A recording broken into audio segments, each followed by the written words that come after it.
Hey guys, today we're here with my father, Brian. He owns and runs a sensory club, so tell me a little bit about it.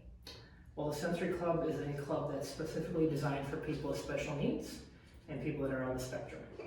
So we provide a gym for people to come and utilize special equipment like different types of slides and swings, platforms to climb on, different things like that, as well as we have something called an MSE room, which is a multi-sensory environment room. And that is a completely customizable room to help people either regulate themselves up or regulate themselves down by changing different lights and different sounds and different textures.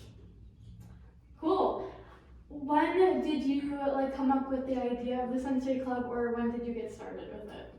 We are going on, in fact, actually March 1st was 4 years of being around, so the concept was created about 4.5 years ago. Cool. How do you feel you've made the biggest impact on people's lives? Great question, Zoe. Thank you for asking. Well, I would say probably because the Sensory Club was the first of its kind that we're aware of in the country, where people can go to get regulated and where the word no does not really exist. People can come in here. This is a place for people with special needs, and this is kind of their Chuck E. Cheese, if you will. This is a place that they can go to let loose, to have fun, to enjoy themselves, and not have to worry about any type of judgment or anything like that. And the few clubs that are around in the country that we have found specifically are geared towards younger children, whereas we are for people of all ages, all disabilities. And so it's just a great warming and inviting atmosphere, not only for our members, but also for the occupational therapists that come here, the physical therapists, the parents.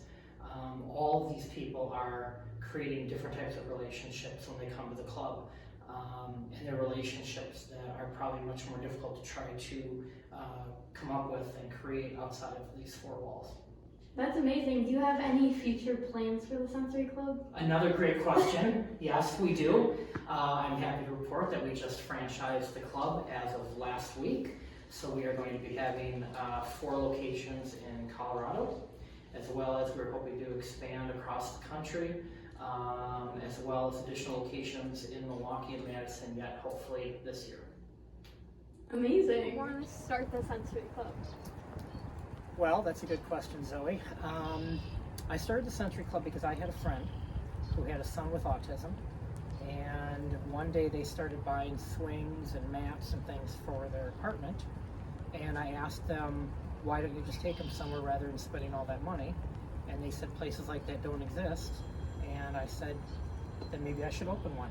And 6 months later, we opened it because I saw a need in a community that wasn't being fulfilled. Now Brian is going to be giving us a tour of the sensory club. All right, so the nickel tour, as you come in, there is a waiting area for members to remove their jackets and shoes. We don't allow any food or shoes in the club, and that's just to help protect the equipment. All right, then as we come in here, this is our MSE room. Again, that's a multi-sensory environment room. And if you come on in here, you'll see that there's a number of different things in here. We've got bubble tubes, we've got what I call the doghouse, and we've got, which is just fiber acoustics. And then we have got this reclining chair here, as well as that bench, which actually vibrate to the sound of different music. So depending on how loud the music is and what type of music's playing, you'll actually feel that pulsating. And again, it's just another way of trying to regulate.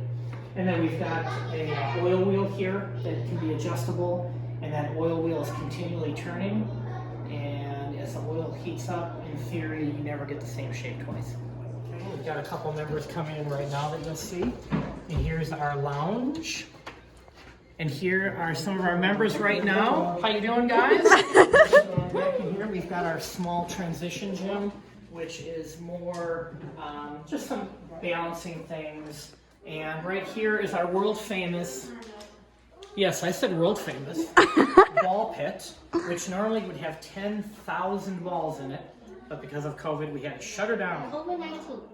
What's that? COVID-19. COVID-19, exactly, COVID-19. And I should probably have my mask on, shouldn't I? I'm sorry. Oh! Yeah, so normally what they do is we have the ball pit on.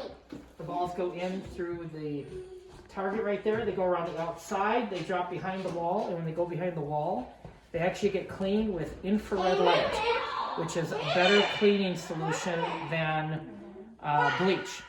And then they come back out and they go through all these tubes and then they drop back down into here. And then the fun starts over again.